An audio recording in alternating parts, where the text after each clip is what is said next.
Hello everyone. तो चलिए आज का क्लास स्टार्ट करते हैं। और आज का क्लास आपका किरण पब्लिकेशन से सिनोनिम्स का नेक्स्ट पार्ट। ये हम लोग देख रहे हैं प्रीवियस ईयर के क्वेश्चंस। और जो लोग नए हैं नहीं जानते, टेलीग्राम पर आप सर्च करना त्रिगीतम, आपको मिल जाएगा त्रिगीतम 4am क्लब और त्रिगीतम इंग्लिश यूट्यूब चैनल। दो नाम से आपको मिलेंगे, दो अलग अलग ग्रुप, तो दोनों आप ज्वाइन हो सकते हो। और अगर आपको प्रैक्टिस बैच ज्वाइन करने हैं तो इस नंबर पर आप मुझे व्हाट्सअप करना। इसमें मैं आपको प्रोसीजर बता दूंगा कि कैसे क्या ज्वाइन करने हैं। और इसमें कुछ फ़ी भी आपको पे करना होता है, क्योंकि ऑनलाइन टेस्ट क्रिएट करने में भी मुझे खर्चे हैं और काफ़ी ज़्यादा मेहनत भी है।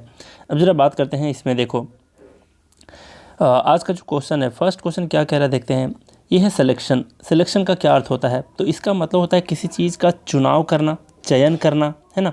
मान लिया जब बहुत सारी वस्तुएं हैं आपके पास और किसी एक का चयन करना हो, तो आप कहते हो कि आपने उसका क्या किया है, सिलेक्शन किया है।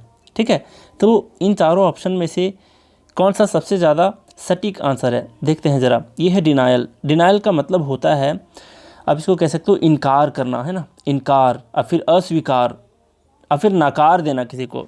तो आप कहते हो कि डिनाई किया हुआ है, तो डिनाई से ही बना है डिनायल, मतलब इनकार, अस्वीकार। तो ये तो इसका आंसर होगा नहीं। नेक्स्ट है प्रेफरेंस। प्रेफरेंस का मतलब होता है किसी को प्राथमिकता देना। तो इसी तरीके से बहुत सारे वस्तुओं में से किसी एक का सिलेक्शन हुआ है, तो बहुत सारे वस्तुओं में से किसी एक को सेलेक्ट करते हो, मतलब आप उसको एक तरह से प्रेफरेंस देते हो, आप उसका क्या करते हो, उसको प्राथमिकता देते हो। तो प्रेफरेंस ही इसका क्या है, सबसे सटीक आंसर है यहाँ पर। अब देखते हैं रेफ्यूजल। रेफ्यूजल और डिनायल दोनों आपस में क्या है, सिनोनिमस हैं। दोनों का अर्थ होता है आपका क्या, इनकार, अस्वीकार। अब देखते हैं यहाँ पे डिस्प्ले। डिस्प्ले का मतलब होता है प्रदर्शन करना और फिर दिखाना किसी चीज़ को, है ना। प्रदर्शनी में कोई चीज़ को आप अगर रखते हो, जैसे मोबाइल फ़ोन का दुकान जाते हो आप, तो क्या देखते हो, बहुत सारे फ़ोन वहाँ पर क्या होते हैं, डिस्प्ले में लगे होते हैं। तो डिस्प्ले का मतलब होता है दिखाना, प्रदर्शन करना। तो सबसे सटीक आंसर जो सिलेक्शन का है वो है यहाँ पर प्रेफरेंस। अब ज़रा बात करते हैं क्या कि सिलेक्शन का और कौन सा हो सकता है सिनोनिम। ठीक है, तो सिलेक्शन का आप अगर देखोगे तो इसका एक और याद रख सकते हो, डिस्क्रेशन। ये एक अच्छा वर्ड है, इसको याद रखना, डिस्क्रेशन। ठीक है, इसको याद रख लेना। ये स्टैंडर्ड वर्ड है, लोगों को जल्दी याद नहीं रहता, तो आप याद करने की कोशिश करना कि सिलेक्शन, प्रेफरेंस और डिस्क्रेशन ये तीनों आपस में सिनोनिम है। तो एक एक्स्ट्रा ये याद रख लेना। अब ज़रा बात करते हैं नेक्स्ट है 62 नंबर, ओस्टेंटेशन। देखो अच्छा, आप लोगों ने अभी तक देखा है जितने भी सिनोनिम्स को मैंने कराया हुआ है प्रीवियस ईयर से, आप कुछ गौर किए? मुझे लगता है कि एक भी ऐसा वर्ड नहीं था जो आपके एसपी बख्शी से बाहर था। सारे के सारे वर्ड एसपी बख्शी से हैं, तो इस चीज़ को ध्यान रखना। तो इसकी महत्ता बढ़ जाती है यहाँ पे, एसपी बख्शी पर काफ़ी फोकस करना है आप लोगों को। तो इसलिए मैं कहता हूँ, बार बार फोर्स करता हूँ कि एसपी बख्शी को पढ़ो। और मान लिया जाए एसपी बख्शी से कोई वर्ड बाहर भी दे देता है ना, तो आप ऑप्शन को एलिमिनेट करते हुए आसानी से टिक लगा पाओगे। तो इस चीज़ का ध्यान रखना। और कुछ इडियम्स एंड फ्रेजेस हैं जो काफ़ी बार इस बुक से भी बाहर पूछे गए हैं, तो आप एक्स्ट्रा थोड़ा बहुत पढ़ सकते हो, लेकिन ये बुक जो है अपने आप में सफिशिएंट है, स्टैंडर्ड है। और एक्स्ट्रा पढ़ाने की बात है जहाँ तक, तो मैं नीतू सिंह के बुक से भी करा रखा हूँ। उसमें भी कई सारे ऐसे इडियम्स हैं जो थोड़ा सा अलग है एसपी बख्शी से। और भी आने वाले भविष्य में मैं बहुत सारा कंटेंट दूंगा जो आपको नहीं लगता मुझे कि इससे बाहर पूछने वाला है। इस चैनल से बाहर नहीं आने वाला क्वेश्चन, मैक्सिमम वर्ड्स आपके इसी चैनल से पूछे जाएंगे, ये इस चीज़ का भरोसा रखो। क्योंकि सफिशिएंट देता हूँ, जो देता हूँ काफ़ी ज़्यादा देता हूँ, और बहुत कम भी नहीं है, बहुत ज़्यादा भी नहीं है, एकदम सफिशिएंट कह सकते हो इसको। अब ज़रा बात करते हैं। देखो ये ऑस्टेंटेशन है। ऑस्टेंटेशन का मतलब होता है क्या है, तो किसी चीज़ का शो ऑफ करना, दिखावा करना, है ना, आडंबर करना, भड़कीला चीज़ जो होते हैं जिसको लोग क्या करते हैं, चमक धमक के थ्रू क्या करते हैं, दिखावा करते हैं, तो ऑस्टेंटेशन कहलाता है। अब ज़रा बात करते हैं एक एक करके। यहाँ पर है पॉम्प। तो पॉम्प का मतलब भी होता है दिखावा, आडंबरपूर्ण जिसको कह सकते हो। तो यही इसका क्या है, आंसर है। यहाँ पर है प्रिटेंस। प्रिटेंस का मतलब होता है बहाना, बहाना बनाना। जैसे प्रिटेंड करते हो आप लोग, बहाना बनाते हो, तो प्रिटेंस उसी से बना है, ये नाउन हो जाता है। प्रिटेंड का मतलब क्या हो जाता है, बहाना बनाना। लेकिन यहाँ पर प्रिटेंस है तो इसका मतलब हो गया क्या, बहाना, मतलब नाउन। तो ये तो इसका आंसर होगा नहीं, फर्स्ट वाला ही इसका आंसर है। नेक्स्ट है अबंडेंस। अबंडेंस का मतलब होता है प्रचुरता में होना, अधिकता में होना। नेक्स्ट है प्लेंटी। प्लेंटी का मतलब भी होता है प्रचुर, अधिकता। तो ये दोनों आपस में सिनोनिम हो सकते हैं। तो इसका आंसर क्या था, पॉम्प। अब ज़रा देख लेते हैं एक दो और स्टैंडर्ड वर्ड जो ऑस्टेंटेशन का जो बहुत मोस्ट अप्रोप्रिएट कह सकते हैं कि क्या हो सकता है और इसके सिनोनिम्स, तो इसको याद रख सकते हो आप लोग। देखो, एक वर्ड होता है गॉडिनेस, काफ़ी अच्छा वर्ड है ये गॉडिनेस, ठीक। तो ये गॉडिनेस याद रख लो। एक और याद रखो इसके लिए एक याद रख सकते हो फ्लैम्बोयंस, है ना। क्या होता है वो? फ्लैम्बोयंस। ये सारे वर्ड्स को मैं बता चुका हूँ, है ना। एडिशनल वर्ड में भी आपको ये सब देखने को मिला होगा एसपी बक्सी में। तो गॉडिनेस और फ्लैम्बोयंस, ये सारे जो वर्ड्स हैं ये ऑस्टेंटेशन और पॉम्प के क्या हैं? सिनोनिम्स हैं। अब जरा बात करते हैं आगे, देख लो क्या है आगे। 63rd नंबर, ये आपका कन्विक्ट। कन्विक्ट का मतलब होता क्या है? तो कन्विक्ट का मतलब होता है अपराधी या फिर दोषी। अब जरा देखते हैं क्या करके। एडवेंचरर, एडवेंचरर का मतलब क्या होता है? साहसी, है ना। जो एडवेंचर करता है, जो साहस भरे काम को करता है, जोखिम भरे कामों को करता है, उसको कहते हैं एडवेंचरर। नेक्स्ट है फ्यूगिटिव। फ्यूगिटिव का मतलब होता है भगौड़ा, है ना। भगौड़ा का मतलब वैसे व्यक्ति जो न्याय के डर से फरार हो जाता है, तो उसको कहते हैं फ्यूगिटिव। नेक्स्ट है क्रिमिनल। क्रिमिनल का मतलब ही होता है अपराधी या दोषी, तो इसका आंसर क्या होगा? क्रिमिनल। नेक्स्ट है इम्पोस्टर। इम्पोस्टर का मतलब होता है धोखेबाज, है ना, ढोंगी, ठगी जिसको कह सकते हो, कपटी। तो ये सब इम्पोस्टर कहलाते हैं। तो सबसे सटीक आंसर इसका क्या है? क्रिमिनल, ठीक। अपराधी, दोषी, और कन्विक्ट का मतलब भी होता है अपराधी, दोषी। एक जो इसका सबसे स्टैंडर्ड वर्ड मैं मानता हूँ वो याद करना ज़रूर, वो होता है फेलोनियस। क्या होता है? FELO, फेलोनियस, ये इसका वर्ड है। फेलोनियस का मतलब होता है अपराधी, तो इसको याद रख लेना। नेक्स्ट क्या है देख लो, 64th नंबर है, ये है आइटिनेरेंट। देखो क्या है ये? आइटिनेरेंट। अब इसका मतलब क्या होता है तो देखते हैं। फ्रीक्वेंट यूज ऑफ वर्ड ईट नहीं, क्योंकि ये सोच रहे होगे कि ईट है और ये बार बार रिपीट हुआ है तो इसको आइटिनेरेंट कहेंगे, तो ये नहीं होता, ये नहीं होगा इसका आंसर, ठीक। नेक्स्ट है एनीथिंग इन्वॉल्विंग रिपीटेशन, तो ये भी इसका आंसर नहीं होगा। Plan for a proposed journey और फिर travelling from place to place. अब आप लोग फंस जाएंगे यहाँ पे, क्यों? क्योंकि ये दोनों आपस में काफ़ी ज़्यादा कन्फ्यूजिंग है। देखो कैसे कन्फ्यूजिंग है। तो जो प्लान होता है, ये जो प्लान होता है मतलब जो आप जर्नी करने जाते हो, कहीं पे यात्रा पे निकलते हो, तो उसके लिए क्या करते हो? प्लान करते हो, कितने लोग जाने हैं, कैसे कैसे जाने हैं, कौन सी गाड़ी से जाने हैं, है ना। और बहुत लिस्ट बनाते हो, कहाँ कहाँ घूमने हैं, क्या क्या कहाँ से खरीदने हैं। तो ये सारे जो प्लान होते हैं ये कहलाता है क्या? Plan for your proposed journey जो है ये कहलाता है आइटिनररी। ध्यान से समझना, ये क्या कहलाता है? आइटिनररी,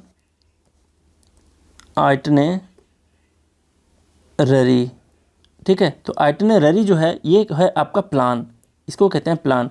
लेकिन travelling from place to place, इसका मतलब क्या हुआ कि जगह जगह घूमना, जगह जगह घूमना, ये क्या कहलाता है आपका? ये कहलाता है आपका आइटिनरेंट। और फिर वैसा व्यक्ति जो जगह जगह घूमता हो उसको कहते हैं आइटिनरेंट, ठीक है। तो ये दोनों में क्या फ़र्क था समझ गए। ध्यान रखना, प्लान जो है वो आइटिनररी कहलाता है और travelling from place to place itinerant कहलाता है। फिर वो व्यक्ति जो प्लेस टू प्लेस घूमता है, घुमक्कड़ है, उसको आइटिनरेंट कहते हैं, ठीक है। अब इसके लिए आप याद रख सकते हो एक दो सिनोनिम, वैगाबॉन्ड, और कौन कौन से वर्ड आते हैं, नोमैड। तो वो सब यहाँ पर मैं नहीं कह रहा क्योंकि वो सब काफ़ी फ्रीक्वेंट यूज वाले वर्ड्स हैं, है ना, आप लोगों ने देखा होगा। तो मैं दो ऐसे वर्ड कहता हूँ जो आपको याद रखने चाहिए। एक होता है एरेंट, ERR है, ANT, एरेंट हो गया पहला वर्ड। सेकेंड वर्ड आप लोग याद रख सकते हो एम्बुलेंट, एम्बुलेंट, है ना। ये वर्ड कैसे बना है हम लोग जब देखेंगे word power made easy book को, तब इसके बारे में डिस्कस करेंगे कि एम्बू का क्या मतलब होता है, एम्बुलेंट, ठीक है। तो एम्बुलेंट का मतलब होता है प्लेस टू प्लेस ट्रैवल करना। तो इन दोनों वर्ड्स को आप लोग याद रखना। अब बात करते हैं नेक्स्ट वर्ड की, देख लो क्या है, कहाँ गड़बड़ हो रहा है। देखो 61 हो गया है ना।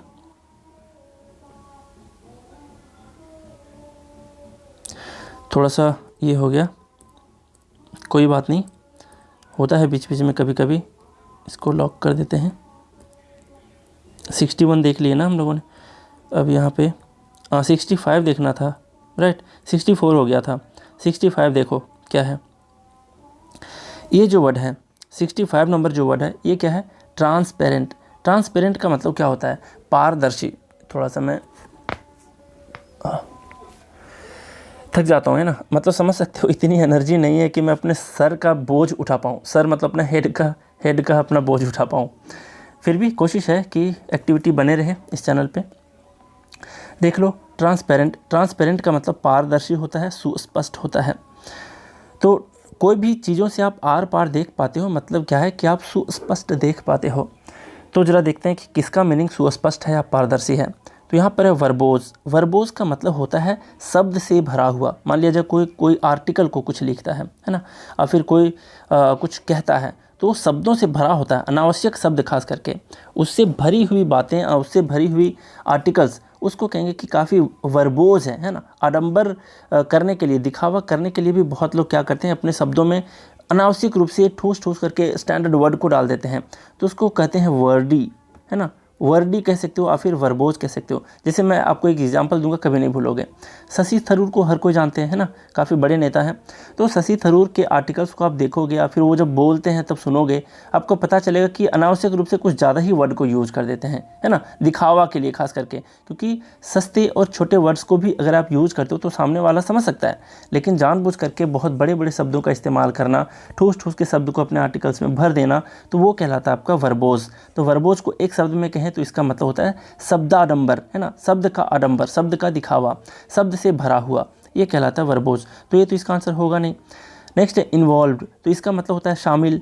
नेक्स्ट है विटी। विटी का मतलब होता है कि खुश करने वाला, है ना, अपने हाजिर जवाबी से किसी को हंसाने वाला, है ना। तो आप लोग देखते होंगे, जैसे कपिल शर्मा शो में देखते हो, अपने हाजिर जवाबी से कैसे लोगों को हंसाते हैं वो।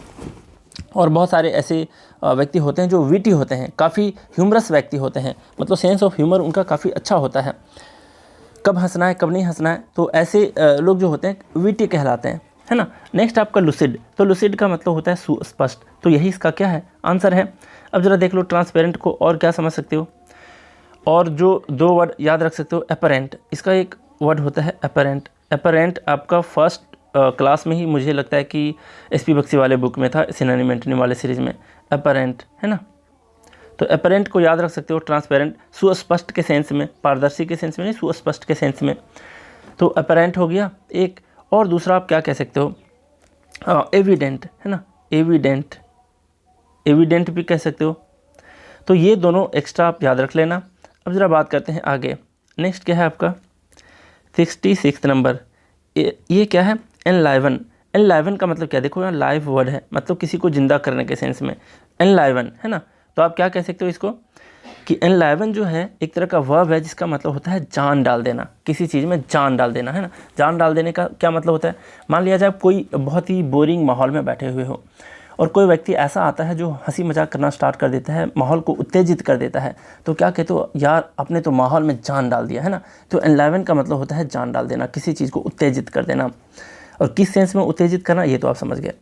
Next dampen. तो डैम्पन तो इसका उल्टा हो जाएगा, क्यों, क्योंकि डैम्पन का मतलब होता है किसी चीज़ को नम कर देना, कम कर देना, उत्साहहीन कर देना, तो ये कहलाता है डैम्पन, है ना। और पानी से किसी चीज़ को अगर आप भिगा भी देते हो तो कहते हो कि डैम्पन करना, तो इसी सेंस में है। डैम्पन का मतलब कम करना, उदासीन कर देना, उत्साहहीन कर देना, डैम्पन कहलाता है। Next cheer. चीयर का मतलब क्या होता है, किसी को खुश कर देना, प्रसन्न कर देना, तो यही इसका क्या है, आंसर है। यहाँ पर है डिप्रेस। डिप्रेस का मतलब होता है उदास करना, ये तो होगा नहीं। नेक्स्ट है सबड्यू। सबड्यू का मतलब होता है दबा देना, किसी को कुचल देना, है ना, तो ये कहलाता है आपका सबड्यू, तो ये भी इसका आंसर नहीं होगा। अब एनलाइवन का हम लोग 2-3 एक्स्ट्रा देख लेते हैं। एक वर्ड होता है विवीफाई। विवीफाई, इस वर्ड को भी हम लोग यूज करेंगे जब रूट वर्ड को समझेंगे, है ना। विवीफाई, इसका मतलब भी क्या होता है, इसका मतलब भी होता है जान डाल देना। एक और वर्ड है, देखो, इनविगोरेट। इनविगोरेट, इनविगोरेट, तो ये दोनों वर्ड को, एक्स्ट्रा वर्ड को आप इससे रिलेटेड याद रख सकते हो। अब जरा बात करते हैं 67 नंबर। यहाँ पर है हॉटी। हॉटी का क्या मतलब होता है, आप जो हॉटी समझ रहे हो वो हॉटी नहीं, पढ़ाता सेम है, लेकिन यहाँ पर HAUGHTY है हॉटी। तो इस हॉटी का मतलब होता है घमंडी, अभिमानी। नेक्स्ट है हम्बल। हम्बल का मतलब होता है विनम्र, तो ये तो इसका आंसर होगा नहीं। तो यहाँ पर क्या है आगे, यहाँ पर है सब सर्विएंट। सब सर्विएंट का मतलब होता है चापलूसी करना, है ना, आप फिर चापलूसी करने वाले व्यक्ति। मिक का मतलब भी होता है विनम्र, तो ये भी इसका आंसर होगा नहीं। नेक्स्ट है कंसीटेड। तो देखो कंसीटेड का मतलब होता है, इसको कह सकते हो अभिमानी, है ना, घमंडी, तो यही इसका क्या है, आंसर है। अब यहाँ पर आपको ध्यान देने वाली एक बात को गौर करना है, देखो क्या है वो, यहाँ पर कंसीटेड। कंसीटेड का मतलब समझ गए कि घमंडी, अभिमानी होता है। इसी तरीके से होता है, देखो यहाँ पर हम पूरा नहीं लिखते हैं, कॉन्सेट लिखते हैं, है ना, कॉन्सेट। और एक वर्ड होता है डिसीट। क्यों ये वर्ड मैं यूज कर रहा हूँ, समझा रहा हूँ, ध्यान देना। कंसीट का मतलब होता क्या है, तो इसका मतलब घमंड करना, है ना, अभिमान करना। डिसीट का मतलब किसी को धोखा देना। ध्यान देना, यहाँ पर CEIT है, यहाँ पर भी CEIT है, तो इसका स्पेलिंग एरर बहुत बार पूछा गया है। तो ध्यान देना कि लास्ट में मैं थोड़ा कलर चेंज कर देता हूँ ताकि आप समझ पाओ। यहाँ पर देखो IT है, यहाँ पर IT है, तो ये दोनों वर्ड में लास्ट में IT होता है और IT के पहले आपका E आता है, ठीक है। तो ध्यान देना, इन दोनों वर्ड को समझना अच्छे से। अब जरा बात करते हैं, क्या देखो कि यहाँ पर हॉटी है, तो इसका और क्या सिनोनिम हो सकता है। तो हॉटी का मतलब होता क्या है, देख लो। हॉटी का जो मतलब होता है, ये तो समझ गए आप लोग कि इसका मतलब घमंडी होता है। तो इससे रिलेटेड आप एरोगेंट को याद रख सकते हो। एरोगेंट वैसे काफ़ी फ्रीक्वेंटली यूज्ड वर्ड है, तो इसको लगभग सब लोग जानते होंगे। तो एरोगेंट का मतलब होता है घमंड, घमंडी। एक वर्ड और याद रख सकते हो इसका, एक वर्ड होता है अजम्पटिव। देखो, अज्यूम करना किसी चीज़ को, है ना, उसी से बना है, लेकिन इसका एक सेकंड मीनिंग भी होता है घमंडी के सेंस में। तो अजम्पटिव याद रख सकते हो, जिसका मतलब होता क्या है, ये है, ये ओ नहीं है, ए है। अजम्पटिव का मतलब होता है घमंडी, अभिमानी, दम्भी, है ना, तो ये भी याद रख सकते हो। तो इन दोनों एक्स्ट्रा वर्ड को याद रख लेना। अब जरा बात करते हैं आगे के वर्ड के बारे में, देख लो क्या है। लास्ट में मैं क्वेश्चन पूछूंगा, आपको बताने हैं, ठीक है। और वो जो क्वेश्चन पूछता हूँ ना, वो नोट्स बनाने को लाइक क्वेश्चन होते हैं, काफ़ी ज़्यादा इंपॉर्टेंट होते हैं, और आपको देखने को मिल जाएगा सारे आने वाले एग्जाम में कि कैसे ऑप्शन भी उन्हीं सारे वर्ड्स में से पूछ लिए जा रहे हैं जो मैं बताया हूँ। यहाँ पर है डिमेंटेड। डिमेंटेड का क्या अर्थ होता है, तो इसका मतलब होता है, जिसे आप कहते हो ना, किसी का दिमाग खिसक गया है, खिसका दिमाग वाला व्यक्ति, है ना, मतलब थोड़ा क्या होता है, वो विकृत माइंड का होता है। विकृत मतलब थोड़ा सा पागल किस्म का होता है। तो डिमेंटेड का मतलब पागल कह सकते हो, जिसका दिमाग थोड़ा सा कम काम करे। अब सेंसिबल है, तो सेंसिबल का मतलब होता क्या है, तो इसका सेंसिबल का मतलब समझदार होता है। तो ये तो इसका उल्टा हो गया, तो ये तो होगा नहीं। यहाँ रीजनेबल है। रीजनेबल का मतलब होता है उचित, कौन क्या चीज़ कितना उचित है ना, तो ये रीजनेबल हो गया। नेक्स्ट है इडियोटिक। तो इडियोटिक ही इसका आंसर है। क्यों? क्योंकि इसका मतलब ही होता है मूर्ख। तो मूर्ख बोलो आप पागल बोलो, दोनों के दिमाग जो होते हैं विक्षिप्त होते हैं, विकृत होते हैं, है ना। तो इडियोटिक का मतलब समझ गए, डिमेंटेड का मतलब समझ गए। यहाँ पर लुसिड, तो लुसिड तो पहले भी आ चुका है, जिसका मतलब होता है सुस्पष्ट। तो ये तो इसका आंसर होगा नहीं। अब जरा देखो, डिमेंटेड, इडियोटिक, इन दोनों वर्ड के से रिलेटेड एक वर्ड होता है, मैं काफ़ी बार अपने आर्टिकल में यूज़ किया हूँ ये वर्ड को, बोंकर, है ना, काफ़ी बार यूज़ किया हूँ, बोंकर, BONKER। बोंकर का मतलब होता है, जैसे आप कह सकते हो हैव यू गोन बोंकर। आपने सुना होगा कोई वेब सीरीज़ वगैरह में, अगर हॉलीवुड का देखते होगे तो ऐसे वर्ड यूज करते हैं, हैव यू गोन बोंकर, मतलब क्या तुम पागल हो, चले आओ, है ना। तो ये बोंकर का मतलब भी होता है पागल। और एक और वर्ड यूज करते हैं इनसेन। इनसेन का मतलब भी होता है पागल, है ना। तो इन दोनों वर्ड्स को याद रख लेना। अब जरा बात करते हैं आगे, देखो 69 नंबर क्या कह रहा है। ये है इल ब्रेड। इल ब्रेड का क्या मतलब होता है, तो इसका जो मतलब होता है, इसका मतलब होता है अशिष्ट व्यक्ति, असभ्य व्यक्ति, इसको कहते हैं इल ब्रेड। अब यहाँ पर वेल ब्रेड दिया है, तो इसका तो उल्टा हो गया। तो वेल ब्रेड का मतलब होता है सभ्य, है ना। तो ये तो इसका आंसर होगा नहीं, क्योंकि उल्टा है, पूछा है सिनोनिम। यहाँ पर अनकूथ। तो अनकूथ का क्या मतलब होता है, पहले कूथ का मतलब समझ लो, ये COUTH। अगर आप लोग देखते होगे ना अर्नब गोस्वामी के शो, अगर आप लोग देखते होगे, मैं तो उनका नहीं देखता, क्या कहते हैं उनका जो अपना नया चैनल है, क्या कहते हैं यार उसको, रिपब्लिक टीवी, है ना। तो उसको मैं तो ज़्यादा नहीं देखता, लेकिन कॉलेज टाइम में मैं देखा करता था जब वो आते थे, कौन से चैनल पे, क्या था यार, कौन टाइम्स करके कोई था उनका एक चैनल। तो उन पे जब आते थे ना, तो ये जब भी गुस्सा करते थे किसी के ऊपर, तो यही वर्ड को यूज़ करते थे, अनकूथ, आर यू अनकूथ, है ना, अनकूथ व्यक्ति कह के बुलाते थे। तो अनकूथ का मतलब होता क्या है, तो अनकूथ का मतलब ही होता है असभ्य, अशिष्ट व्यक्ति, है ना। तो ये है इसका आंसर, फर्स्ट नंबर ही इसका आंसर है। नेक्स्ट है कर्टियस। कर्टियस का मतलब होता क्या है, तो इसका मतलब होता है विनम्र, शालीन, है ना। और मैनरली, मैनरली का मतलब भी होता है शिष्ट, और फिर आप कह सकते हो शालीन। तो ये दोनों तो आपस में क्या हो गए, आपस में ये दोनों हो गए सिनोनिम्स। तो इसका आंसर है अनकूथ, इल ब्रेड का। अब इल ब्रेड का अगर और कोई वर्ड अगर यूज़ करें तो क्या हो सकता है, देख लो। यहाँ पर है यहाँ पर कूथ। कूथ का मतलब मैं समझा रहा था ना, तो कूथ का मतलब सभ्य होता है, शिष्ट होता है। और इस कूथ को अगर देखा जाए, एक वर्ड होता है सोफिस्टिकेटेड। सोफिस्टिकेटेड, ये जो वर्ड है ना, तो सोफिस्टिकेटेड का मतलब होता है सभ्य, कूथ जिसको कहते हैं, लेकिन इसका उल्टा है अनकूथ। तो अनकूथ, इल ब्रेड मतलब असभ्य, अशिष्ट कह सकते हैं। और इसका जो मैं सिनोनिम बताने वाला हूँ, एक वर्ड है इनकल्ट। इनकल्ट, इसको याद रख लेना। ये वर्ड बना कैसे, इन प्लस कल्ट। कल्ट मतलब कल्चर से जोड़ सकते हो इसको, है ना, कल्चर से जोड़ सकते हो। तो जिसका कल्चर नहीं है, कोई बिल्कुल सभ्य नहीं है, असभ्य है, तो इनकल्ट, इनकल्ट वाले वर्ड को जरूर याद रखना।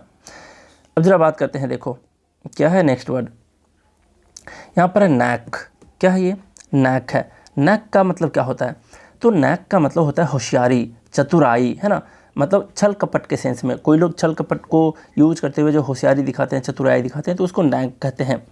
Next dexterity. डेक्सटेरिटी का मतलब होता है क्या, इसका मतलब होता है बुद्धिमत्ता, किसी चीज़ में निपुणता, तो ये कहलाता है आपका डेक्सटेरिटी। और जो व्यक्ति निपुण होते हैं, काफ़ी होशियार होते हैं, काफ़ी चतुर होते हैं, तो नैक के चतुराई के सेंस में अगर देखोगे तो डेक्सटेरिटी ही इसका क्या है, आंसर है। तो यही इसका आंसर है ना। अब देखते हैं ऑकवर्डनेस। ऑकवर्डनेस का मतलब क्या होता है, एसपी बक्सी वाले सिनोनिम एंटोनिम में फर्स्ट वर्ड ही था ऑकवर्ड, है ना, तो इसको ऑकवर्डनेस का कह सकते हो कि भद्दापन, बेढंगापन कह सकते हो। क्लमसीनेस, क्लमसीनेस का मतलब भी होता है भद्दापन, तो ये दोनों आपस में क्या हो गए, सिनोनिम हो गए। नेक्स्ट है डिजेबिलिटी। डिजेबिलिटी का मतलब होता है अयोग्यता, असमर्थता, है ना। अब जरा बात करते हैं, देखो नैक के हम लोग एक्स्ट्रा क्या याद रख सकते हैं सिनोनिम्स, तो इसका एक यूज कर सकते हो वाइल, है ना, जैसे भेड़िया होता है तो उसके लोमड़ी होता है ना, लोमड़ी के सेंस में किसी को हम लोग अगर फॉक्स भी कहते हैं तो उसको हम लोग क्या कहते हैं, धूर्तता के सेंस में, है ना, तो वाइल यूज़ करते हैं वैसे लोगों के सेंस में। तो याद रख सकते हो कि नैक, डेक्सटेरिटी, वाइल, है ना। डेक्सटेरिटी थोड़ा सा पॉजिटिव वर्ड है, लेकिन नैक और वाइल जो है ये थोड़ा सा निगेटिव वर्ड है, होशियारी के सेंस में, छल कपट के सेंस में। इसी तरीके से आप याद रख सकते हो गिमिक। गिमिक, है ना, तो गिमिक का मतलब ही क्या होता है, इसका मतलब भी होता है चतुराई। अब जरा आप लोगों के लिए जो क्वेश्चन है वो जरा देख लो कि क्या क्वेश्चन है। यहाँ पर इसी से रिलेटेड लेते हैं ना, नैक। नैक का मतलब तो बता दिया कि होशियारी, चतुराई होता है इसका मतलब, लेकिन कंफ्यूजिंग वर्ड क्या है इससे देख लो। एक वर्ड होता है नेव। इस नेव का मतलब बता दो। फर्स्ट क्वेश्चन है आपके लिए, कमेंट में बताना, लिख के रखोगे ना कभी नहीं भूलोगे। नैक को भी लिख लेना, नेव को भी लिख लेना। और एक और वर्ड होता है आपका जिसको कहते हैं नाइफ, और इन तीनों का जिक्र हम एसपी बक्सी वाले सीरीज़ के सिनोनिम एंटोनिम वाले पार्ट में डिस्कस कर चुके हैं। इसलिए मैं पूछता हूँ ये सारे वर्ड्स को, ताकि आपको याद है कि नहीं, और अगर आप लिख लेते हो तो जाहिर सी बात है कि बहुत दिनों तक याद रख पाओगे। तो यहाँ पर नेव है, नेव का मीनिंग बताना है, और नाइव है तो नाइव का मीनिंग बताना है। अब आपको बताना है कि किसका क्या अर्थ है, ठीक है। तो हम लोग आज देख लिए 70 तक, और जल्दी जल्दी 100 तक कंप्लीट करके और 100 क्वेश्चन का सीरीज़ लाएंगे, है ना। और इसके बाद हम लोग वन वर्ड सब्स्टिट्यूशन को देखेंगे, फिर फ्रेजल वर्ब्स और इडियम्स को देखेंगे प्रीवियस ईयर से, किरण पब्लिकेशन से ही, ताकि आप लोग जो बहुत दिनों से कहते रहे हो ना कि सर किरण से कंप्लीट करा दो, किरण से करा दो, बस मेरा लक्ष्य ही है कि मैं जल्दी से कंप्लीट करा दूँ। और मैं बोलते बोलते थक चुका हूँ, पता है आप लोगों को क्यों। अब ज़रा और क्या कहना था, और तो मुझे कुछ नहीं करना था। आप लोग अच्छे से पढ़ो और रिवाइज़ करो। हमेशा कहता हूँ रिवीजन इज़ द की मंत्र ऑफ सक्सेस, तो भूलो मत इस मंत्र को। रिवीजन आपको बार बार करना है, क्योंकि पहली बार जो लोग तैयारी करते हैं ना वोकैब की, उनको तो मशक्क़त करनी होगी भाई, और आपको थोड़ा सा मेहनत करना होगा। जो बहुत दिनों से वोकैब पढ़ रहे हैं उसके लिए थोड़ा सा आसान होता है, लेकिन जो पहली बार पढ़ रहे हो बहुत मेहनत करना पड़ेगा। 2 4 5 बार नहीं रिवाइज़ करोगे तो एग्ज़ाम में अच्छे से नहीं कर पाओगे। खास करके सीपीओ जैसे एग्ज़ाम में, सीपीओ के मेंस में 200 मार्क्स के पूछता है, सीजीएल में भी 200 मार्क्स का पूछा जाता है मेंस में। सीपीओ में मैथ्स नहीं होता इसमें मेंस में, सिंपली वहाँ पर इंग्लिश पूछा जाता है। तो ये सारे एग्ज़ाम्स को अगर करने हैं तो, है ना, तो ये एसपी बक्सी को ज़रूर करना। क्यों? क्योंकि एसपी बक्सी को इस तरीके से डिज़ाइन किया गया है कि प्रीवियस ईयर के सारे क्वेश्चन उठा करके देख लो, most of the questions will be from SP Bakshi only. CPO का ले लो और फिर सीजीएल का ले लो, तो आप चेक कर सकते हो वैसे। तो चलिए हम लोग बहुत कुछ सीखे आज, तो आज का क्लास यहीं रैप अप करते हैं। Thank you very much.